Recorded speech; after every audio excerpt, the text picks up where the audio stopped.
SwayamPrabha. Digital India. Educated India.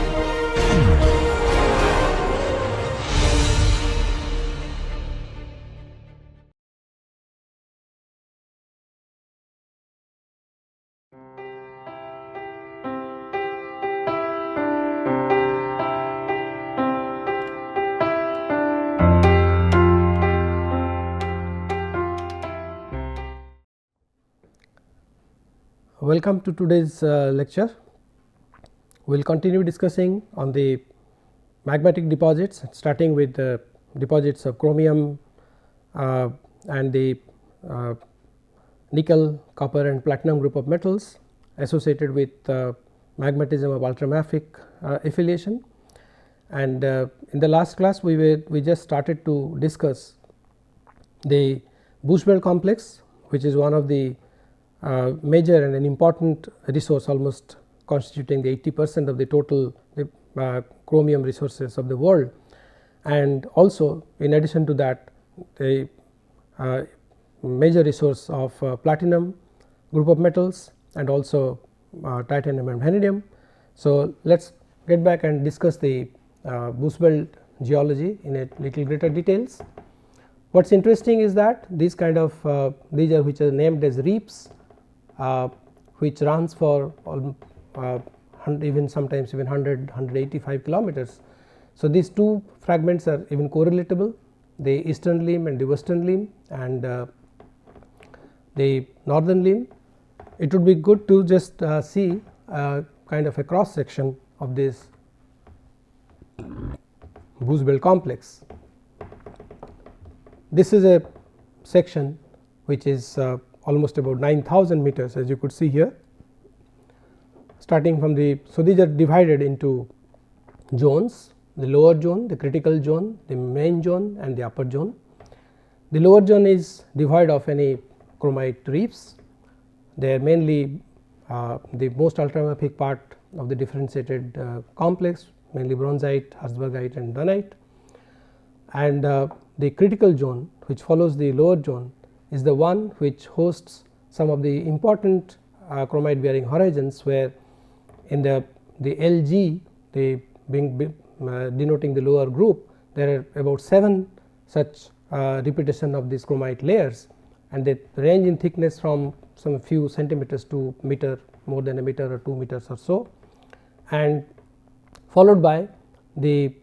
upper group, where there are 2 important chromite bearing horizons, the UG1 and the UG2, and here we see that the composition of the rock is changing from to a little less mafic composition with noritic, gabbro, anorthositic and pyroxenitic, and which if you look at the entire sequence, it is a iron increasing iron content in the sequence of the rocks that we see here. The more important point or the more important part to be observed here is the lines in red, which are the two different two reefs. One is known as the Bastard reef, the other one is called the Marinsky reef. These two reefs are very important because they are the platinum rich reefs in this sequence, essentially the sulfidic component of the ultramafic complex. And then the main zone, this is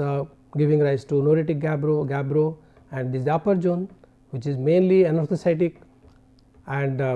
olivine diorite, gabbro, anorthositic, and this has about multiple such layers which are essentially the iron, the titanium vanadium bearing oxide faces of the complex.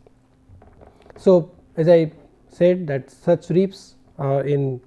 the diagram here, they are traceable for great strike lengths and very substantial down depth extension and are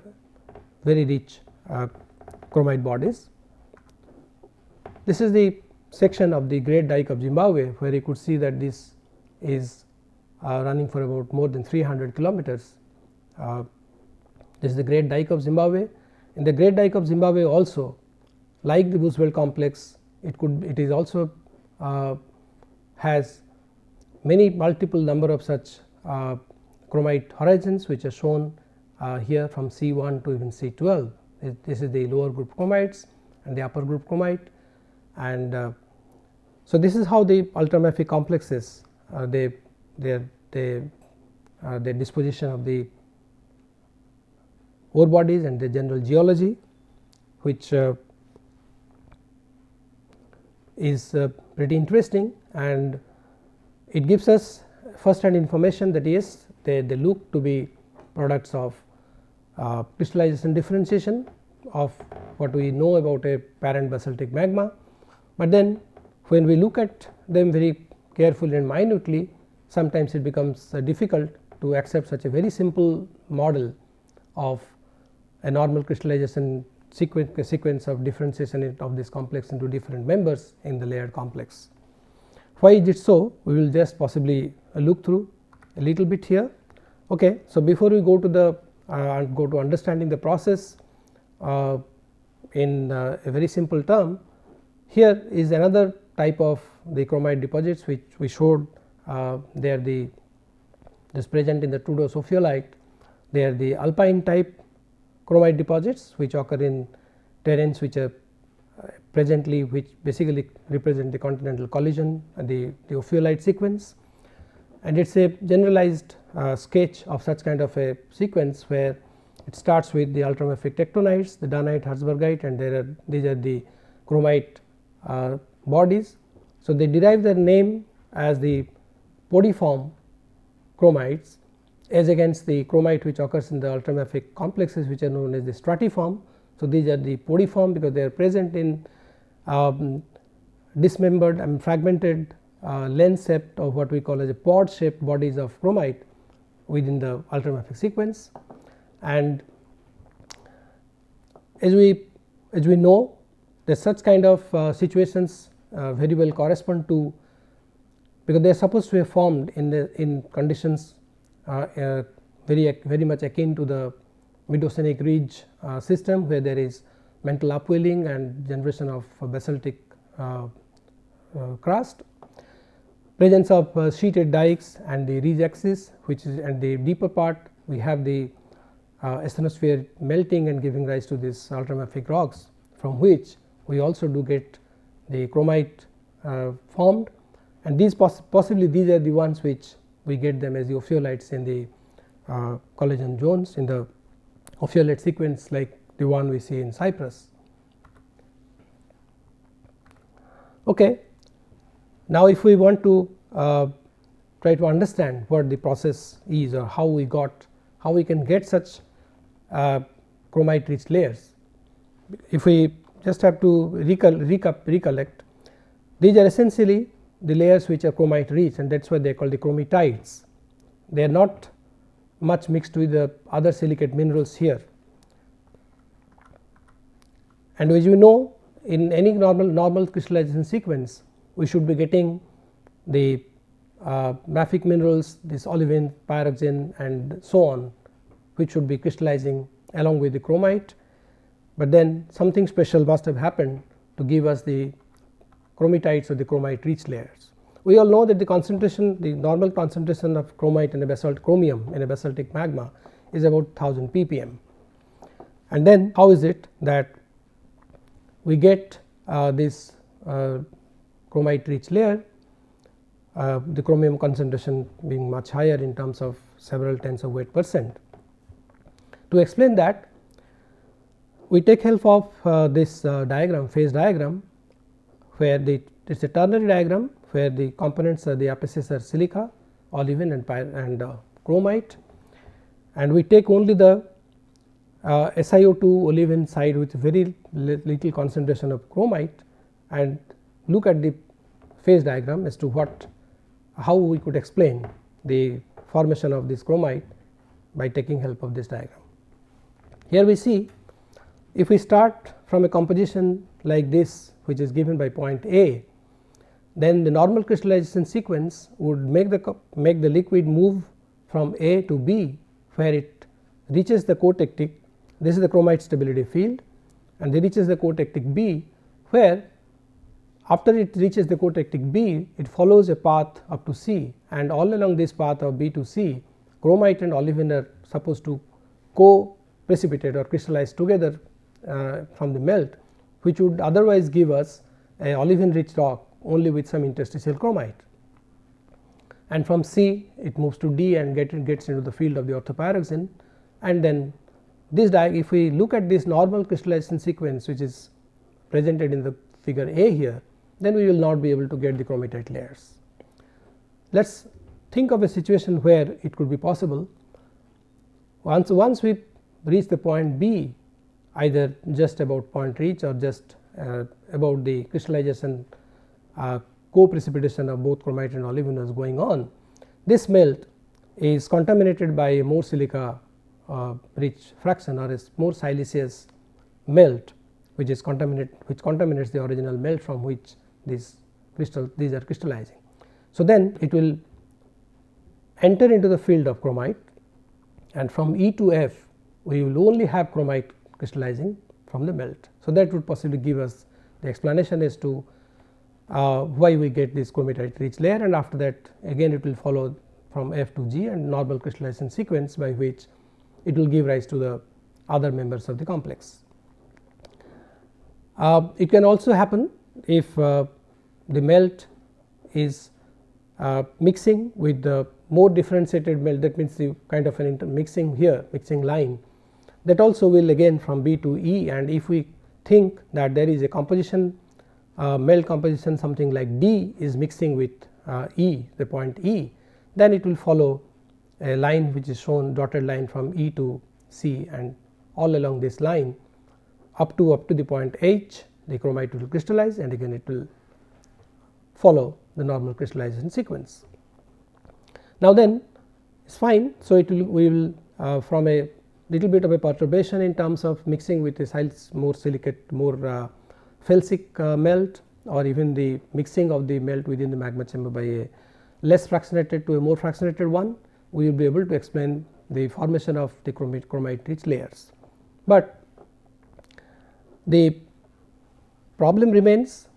in terms of the total volume of the melt, magmatic melt that we must have to give rise to such rich layers of chromite, as we see in either take for example the Goose Belt complex or the Stillwater complex or the Great Dyke of Zimbabwe. So then how we can explain, and such repetitive sequences of layers that we have seen in the UG layer, in the LG layer, on the UG layer, in different reefs which runs for, and such layers themselves have got so many repeated layers of chromite ranging from dimension in few centimeters to even meter scale thickness. So that eventually led to the hypothesis that possibly it was a case where there were subsequent batches of magma coming and mixing within the same magma chamber and giving rise to this. The other thoughts, other ideas that came to explain such kind of a rich chromatite layer was that pressure could be one of the variables, because the solubility of chromite is a pressure dependent phenomena, that they might have some situation where pressure possibly would have fluctuated to give rise to this chromite layer intermittently. But then in a huge magma chamber like the one which we see in case of Goose Belt complex, it is not very easy to reconcile that pressure could actually have fluctuated in that range to give rise to such change in the solubility or having alternate episodes of crystallization of these chromite rich layers. Even fugacity of oxygen was also proposed as one of the possible mechanism for explaining such chromatite layer. So all these have their shortcomings. Finally, this definitely gives us a working model for the origin of these chromite deposits in all these layered complexes. And when we talk about this situation that the volume of the magma, that is if we take the mass balance into account, then still such kind of model will remain inadequate. There were later ideas for the situation that actually the magma were actually convected, basically were in terms of layers, and each layer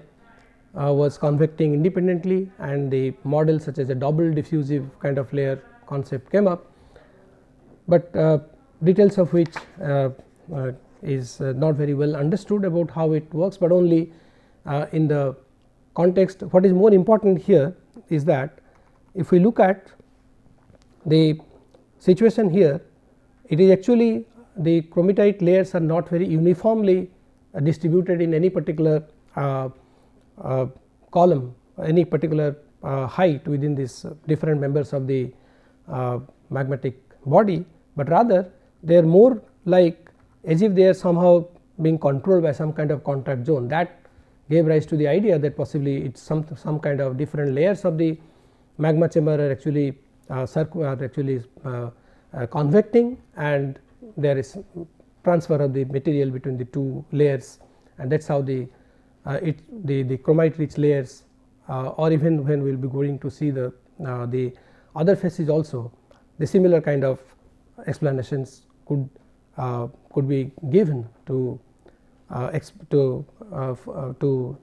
reconcile or to actually visualize the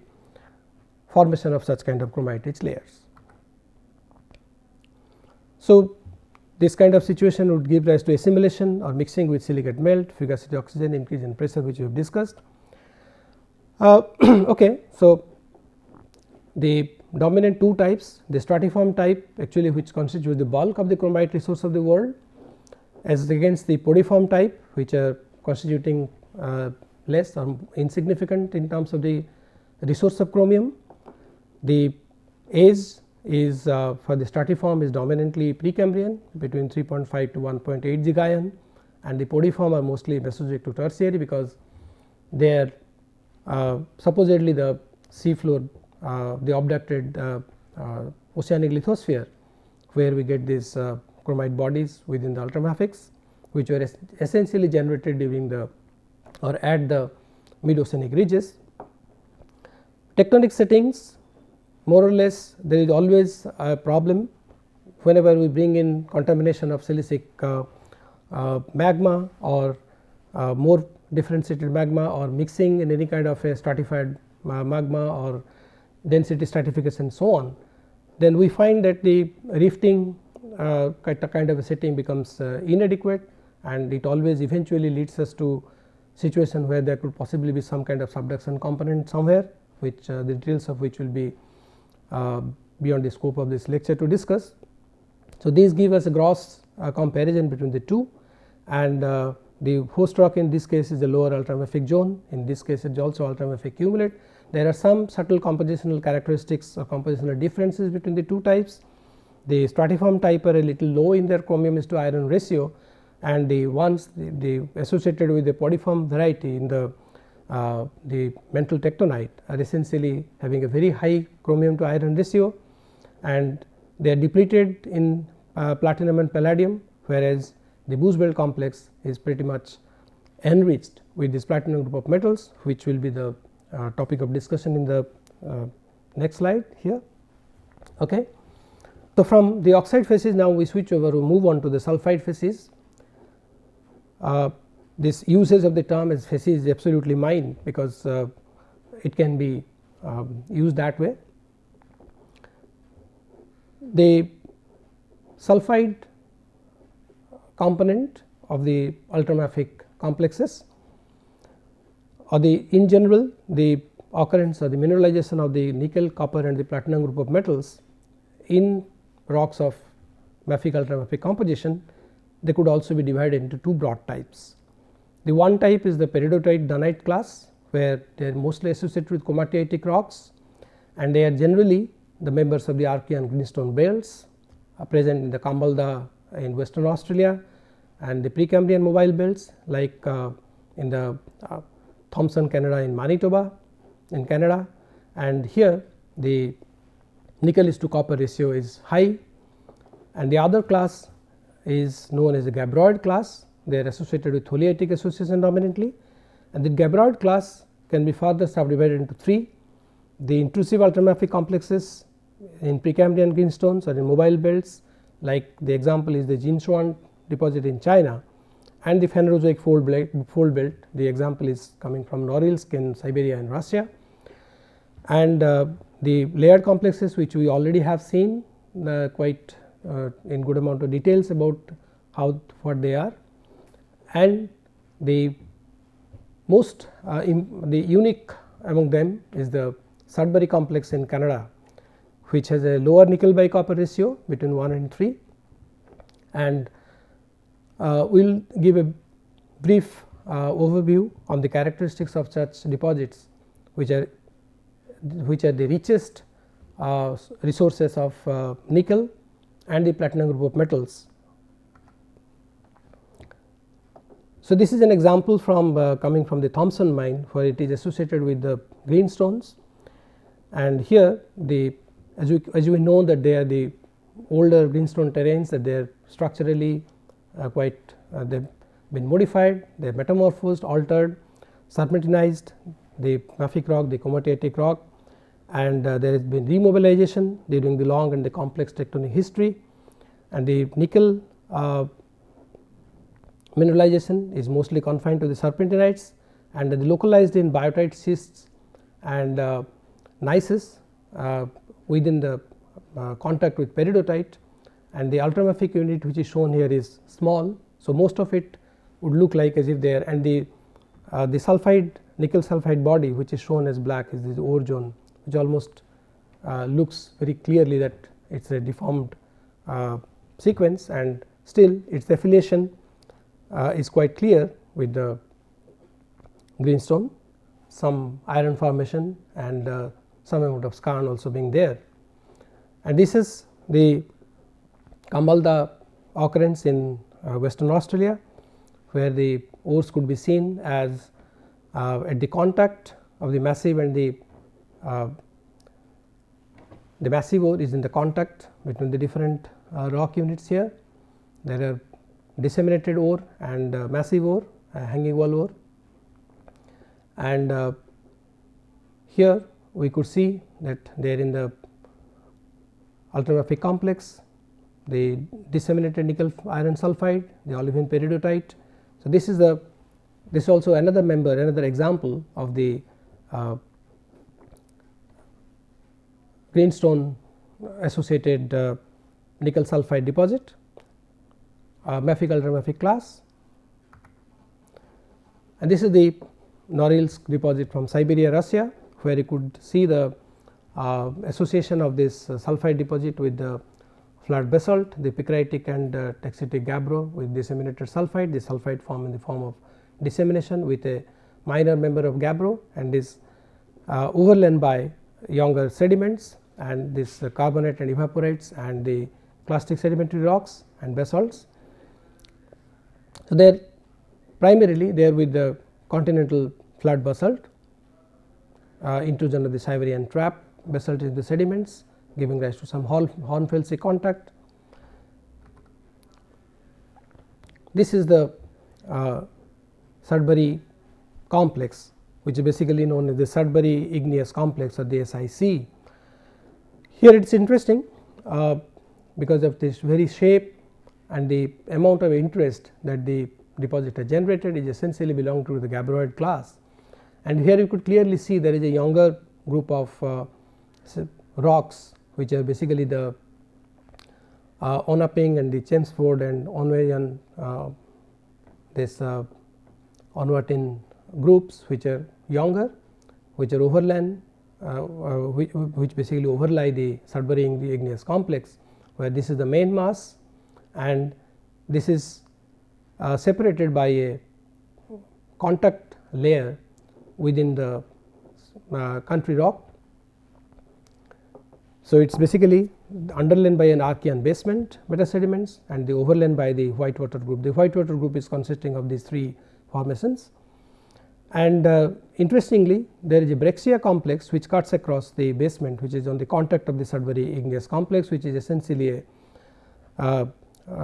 noritic gabbro-norite kind of composition consisting of a lower norite, middle quartz gabbro and upper ganophire. This constitutes the Sudbury igneous complex, and the nickel copper ores they occur in the sublayer and around the margin of the Sudbury igneous complex, and the localities over here are the different working mines. As you could see, there are many, and this deposit gave rise to a lot of interest because it belongs to it is different than the other deposits which are associated with, and this is essentially a gabbroid class. One of the hypotheses for the formation of this Sudbury igneous complex is that it is formed due to the impact of a huge meteorite that caused the melting of the rocks there, melting of the underlying mantle, and the emplacement of this Sudbury igneous complex. As already stated, here the nickel is to copper ratio is low compared to the other nickel sulphide deposits which are associated with the mafic, ultramafic and the layered complex. And please be reminded that the Bushveld complex itself, which also has a very significant member arising out of the immiscibility of the sulphide liquid, and there is an enriched layer which also give rise to, even though the grade or the total quantity of nickel, the quality in terms of the grade is a little lower, but it is a huge resource of nickel as well, other than chromite, for which it is the most well known. So, if we summarize, then the characteristics and the origin of the magmatic sulphide, then the mineralogy is dominated by high temperature sulphides. Well, mineralogically, when we go to these deposits, they are dominated by the high temperature sulphides, iron, nickel, the pentallandite, millerite, violarite type of sulphide species of nickel along with nicolite, and they are essentially high temperature sulphides with substantial copper dissolved in them, which later form the chalcopyrite. So, and essentially a the sulphide bodies, the nickel sulphide ore bodies in almost all these will be essentially be constituting of the nickel sulphide minerals, along with pyrite, pyrrhotite, and chalcopyrite is also one of the minerals in them.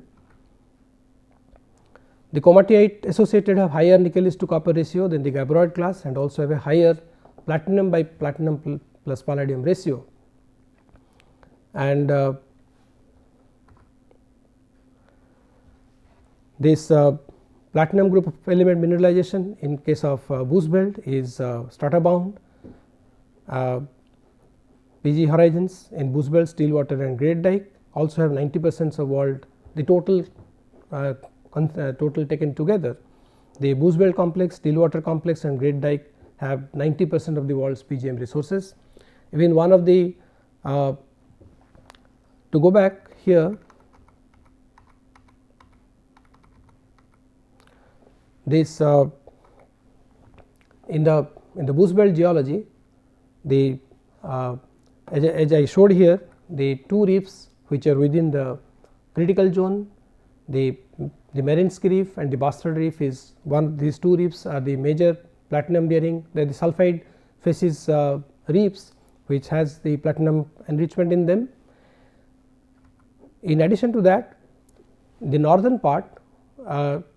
it also has a very well developed reef which is known as the Platte reef, which also is very much platinum enriched and has a huge reserve of platinum there.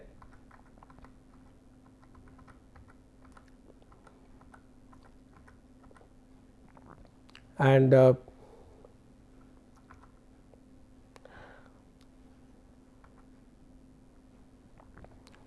the platinum group metal rich zones appear when the magmatic stratigraphy is first dominated by gabbroic appearance. It is very interesting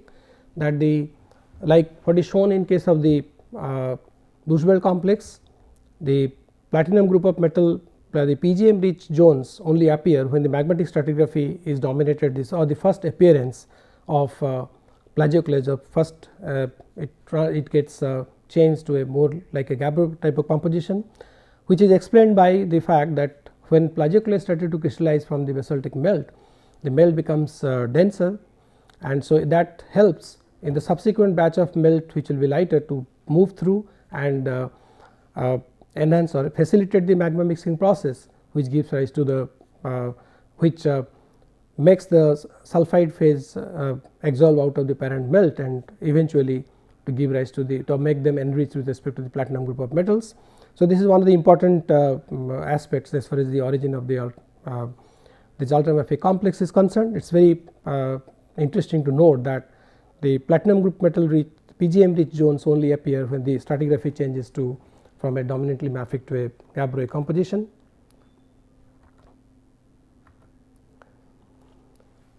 So, although a magmatic immiscible liquid model is generally acceptable, the platinum rich zones in the Bushveld and steel water complexes and features in Kambalda type deposits show some involvement of fluid. Interestingly, the Merinsky for the Platte reef occurring in the Bushveld complex,